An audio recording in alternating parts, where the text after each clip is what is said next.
What do you know? It's a Sunday. I want to thank you all for joining me today. I have a little story to tell.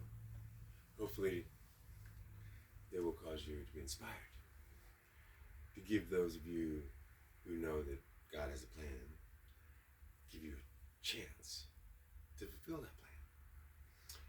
My job as one of the men of God, we're all men of God, if you believe in that. And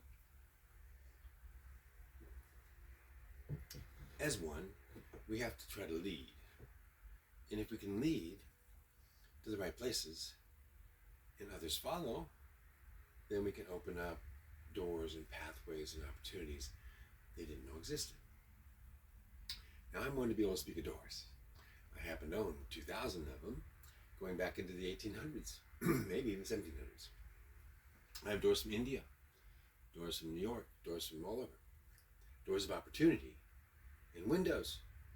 I have thousands of windows. I was looking today, several square miles of glass if you laid it all flat, and window sashes made out of cypress. The value of the cypress alone that goes around the windows is probably $20,000 or $30,000, but the glass itself, blow a piece of sand that's heated up into a bubble, and then slice it and lay it out and flatten it out, and that's how you make glass up until 1919. Now, why is that important? If you don't have to make new glass, you don't have to use the heat it takes to melt the sand to make the glass, which is what everybody does now. And they throw old glass away because you can always buy more. Well, you buy more, but it's very expensive to the planet. That's a lot of sand. It's a lot of heat. It's a lot of labor. It's a lot of work.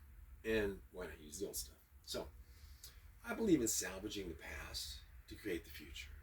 Salvage the body that you're given if it's broken. Salvage it and build a better body. If your life is broken, and I've had mine broken several times.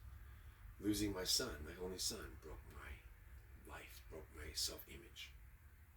It brought me to God closer than I'd ever been because I had denied God that he could predict that he could determine our future, our fate.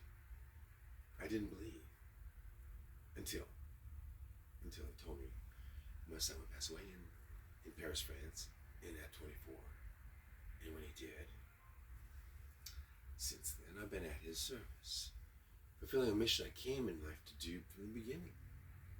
I've gathered 300 to 500 houses worth of materials. I've spent the last 4.5 years, now that I'm an adult and I'm a writer at 70 years old, I have now prepared the books. I'll be able to go out now and market and hand out the solutions for others to be able to build houses out of all American parts. No imports. No toxins from all the plastics or the vinyls or the paints that are on new paints are actually toxic if you breathe them in many cases. Sheetrock issues, all sorts of lots of it. It's bad. So you can go back and build with all wood. You can build with windows. And the people taking down the houses, that's salvage mining. The people finding all the houses to take down, that's salvage hunting. Excuse me.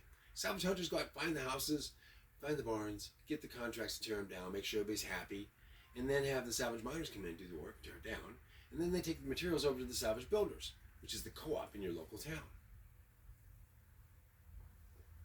If you think about this, this is trees that we cut down originally from Georgia to Texas, longleaf pine trees, for example, and cypress trees that were 1,200 years old when they were cut down, and they were 135 feet tall.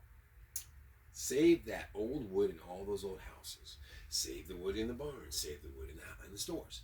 And in the warehouses. Why? Because the Canadians and others are coming in because of import taxes, and they're setting up shop to saw down all those young trees, only 150 years old, 200 years old, since we cut them all down the last time. Yeah.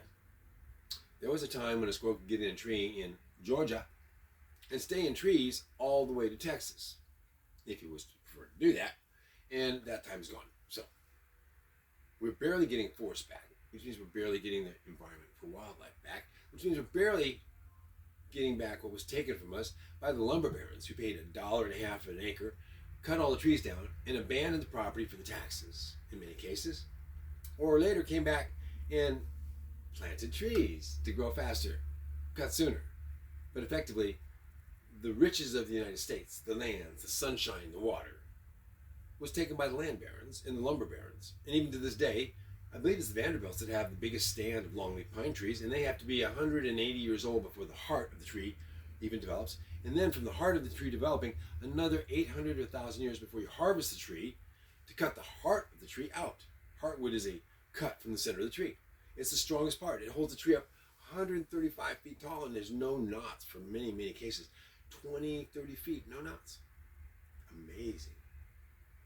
The tree would only grow a 1/16 of an inch in girth a year.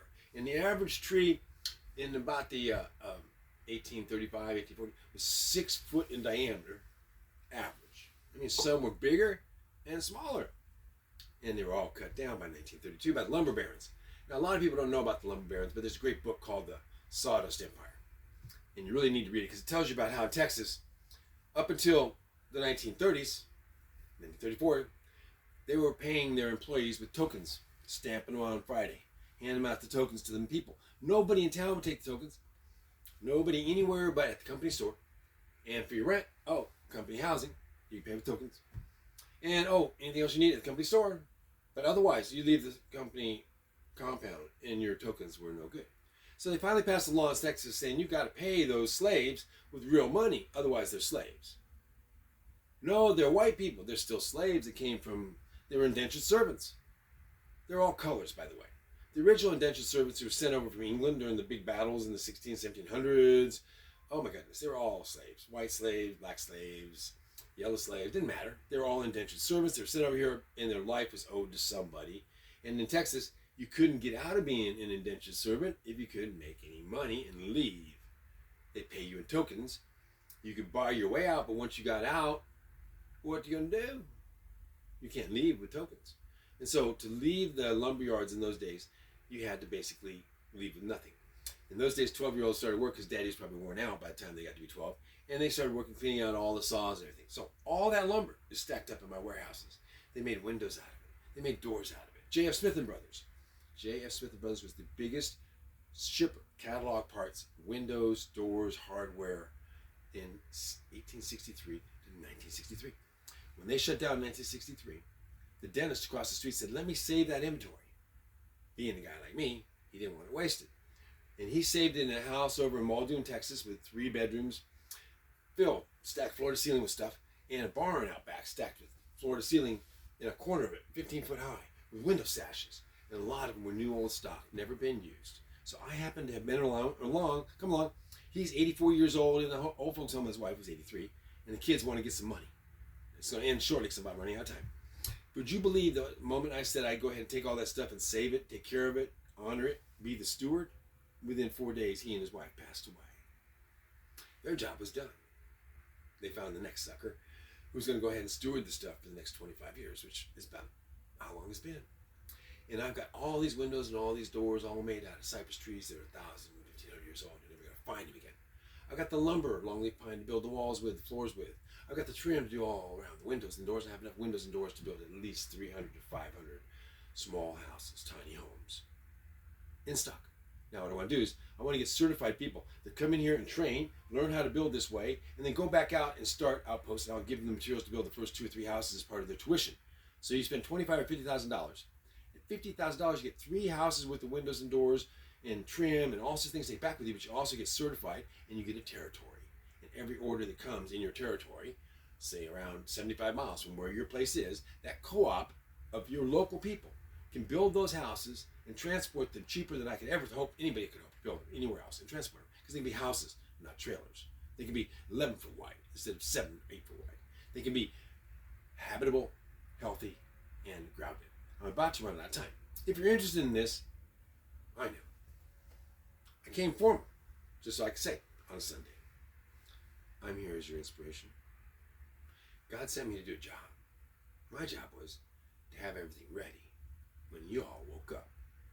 Take care of your vessel. Take care of your body. Take care of your spirit, your mind, your children, your family. Stay natural. Stay organic. Homestead if you can. Prepare. Things are changing fast, and I want to offer you up a lot in a very short amount of time, and you pay for it later. And if things are really tough and you don't pay for it, I'm not taking your house away once you build it. We'll work it out someday. I'm 70. Maybe we'll never have to worry about it. If I die, it's paid off. times went out. Is that not a good offer? Is that not inspirational? I can provide the materials, give me 50% down, 0% interest, take as long as you take to build it. When you sell it, pay me, or if you live in it, 5 years, no interest. And if shit hits the fan and you can't pay me, I'm not coming to take your house. If you're a good enough person, you pass the test, God says give it to you. At that point, it's yours. If I die, it's yours. Don't come kill me, just get your house paid off. But trust me this, I'm not here to take your money. I'm here to provide opportunity, and I need the young kids, 40-year-olds, 30-year-olds, 20-year-olds, to build the houses and to spread this ideology. Salvation through salvage is possible. I'm a poor boy. I'm proof it works. At 70, all those attempted suicides when I was a kid, thank God, God sent me back to do this for you. Blessings.